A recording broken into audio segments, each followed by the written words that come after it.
Chapter 2, Practical Geography. In the previous standards, we have studied the elements of a map such as conventional signs and symbols, scale, etc. In this chapter, we shall study an important element of a map, namely map projection. Map projection. The Earth is a three-dimensional body. However, while preparing maps, we have to represent it in the form of a two-dimensional figure. This is the main difficulty in preparing maps. One can overcome it through map projection. For this, the graticule, that is, the network of the imaginary lines of parallels and meridians, is used. The method of drawing the graticule on a flat piece of paper is called map projection. For different map projections, the graticule can be drawn using of mathematical or graphical procedures. The choice of a projection depends on the purpose of drawing a map and the size of the region. In a map, it is necessary to show accurately different aspects of a region such as its shape, area, distances, and directions. However, maintaining accuracy in all these in a single projection is difficult. Hence, in different projections, preference is given to different aspects. Figure 2.1 shows different shapes of paper placed on a globe. They are flat, conical, and cylindrical. The types of projection according to the shape of the paper are zenithal, conical, and cylindrical respectively. The flat paper can be positioned at the pole or the equator or any other location between these two. An image of the graticule can then be obtained on the flat paper with the help of light.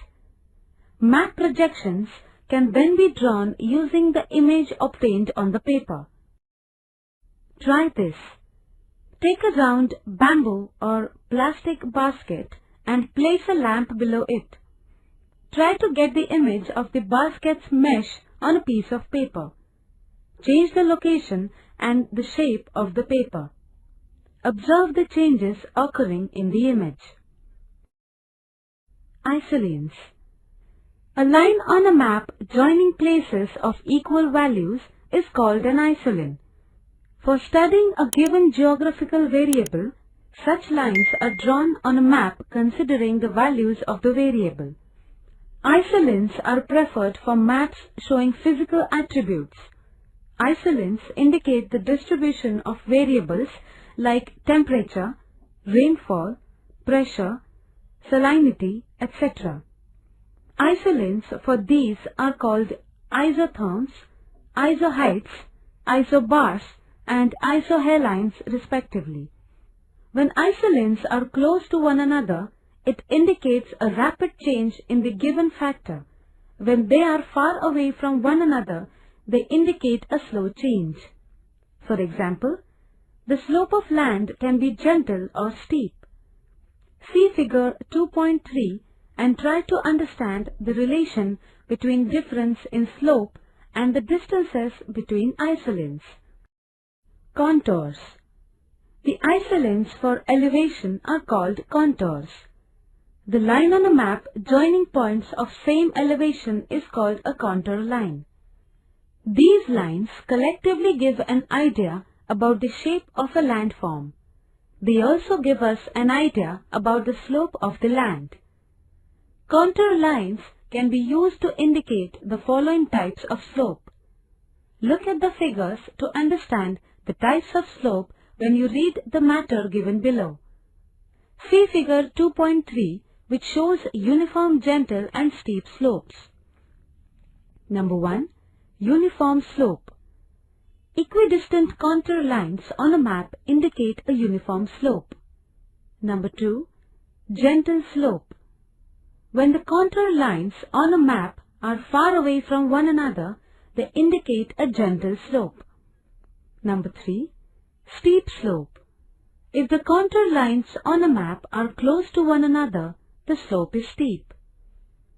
Number 4. Concave and convex slope. On a map, if the contour lines with higher values are close to one another and those with low values move far away from one another, it indicates a concave slope. As against this, if the contour lines with high values are farther away and those with low values are close to one another, the slope is convex. Representing data on a map using statistical information. In the 7th standard, we had represented statistical information on a map of Kolhapur district. This year, we shall prepare another map. The taluka-wise density of population, that is, Census 2001, for Ahmednagar is given in the accompanying table. You have to prepare a choropleth map using this data. Procedure. Consider the density of population of the different talukas in Ahmednagar district. Find the maximum and minimum values of the density of population. We can place the density values in the following 3 groups. Number 1, less than 200. Number 2, 200 to 400. And number 3, more than 400. Check the density of population of the talukas in the table alongside. Find the talukas that belong to the groups we have identified. You have to use 3 proper shades out of the 4 given below. Draw the district map given in figure 2.5 on a sheet of tracing paper. Use dark to faint shades for higher to lower density values.